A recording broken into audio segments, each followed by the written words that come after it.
Hey guys, so today I want to make a quick little benchmark comparison here with the Galaxy Mega, which is super huge and big phone, and I see that a lot of people do enjoy this phone overall.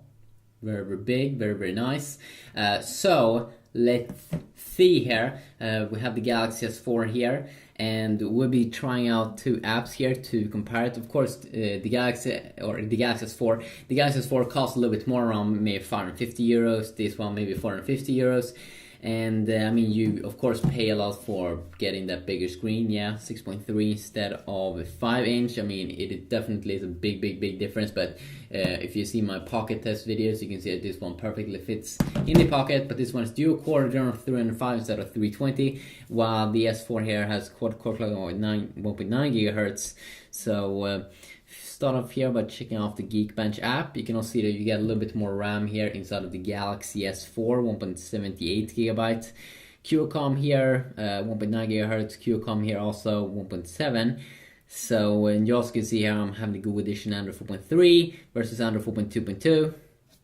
Let's do this. We're checking it out here a little bit.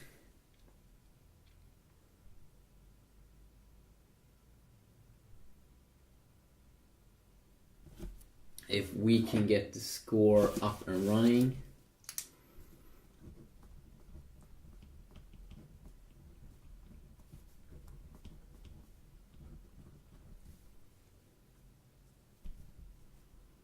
And there we go, we got a score here, and the score that we basically got was 3,198 here on the Galaxy S4, and a score of only 1,877. Pretty interesting how we can see that the display, how it adjusts to the LCD, or not the LCD, but some kind of another display technology here on the Mega. You can see that they've stacked it a little bit different here because they probably think it's some kind of tablet or something. But of course it's just a normal phone, which is just a little bit bigger. You can even see here in terms of colors that the color white definitely looks better here on the Galaxy Mega. And then we'll be checking out another app here, the 3D, more of like a 3D app.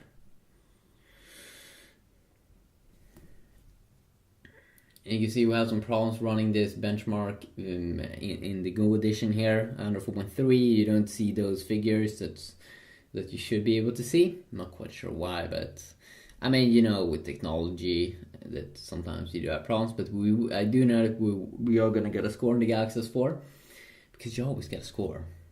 You always get a score. You always get a score. But if you want to know something more like in-depth about the Mega, please let me know about that. I mean, I've been getting a lot of requests, and I've read those, and then a lot of times I do videos about the requests that I see.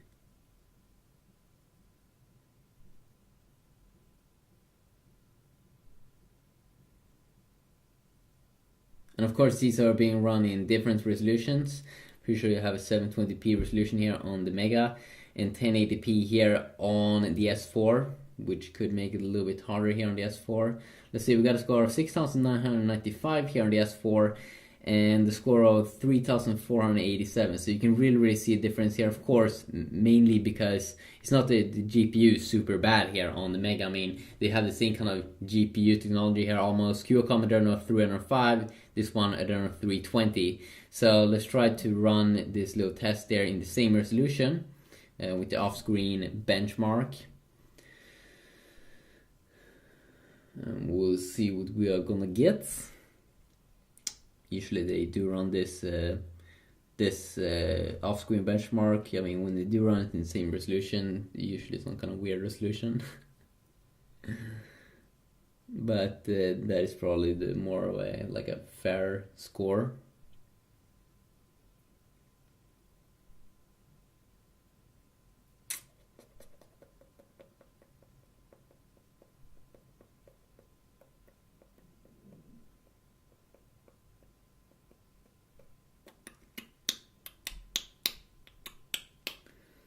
So we're waiting here. We are waiting. We are waiting.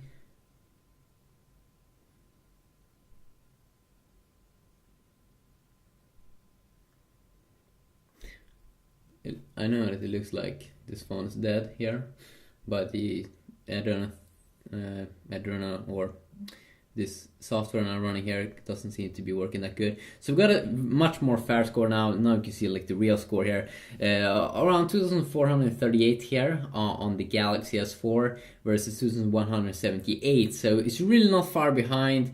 And most of the times, I mean, sure, you have a quad-core processor, but many times you don't need that really. The dual-core, like 1.6 or 1.7 gigahertz, if I can recall, dual-core clock processor, usually you won't see a massive difference in terms of performance. And also we have this issue with the Galaxy S4 that it could become super, super warm. It's already warm right now versus the Mega, which isn't really that hot. So it could be an issue there, especially in gaming. You only like need a very good dual-core processor to almost have the same gaming experience as you would get on a high-end smartphone. So think about that.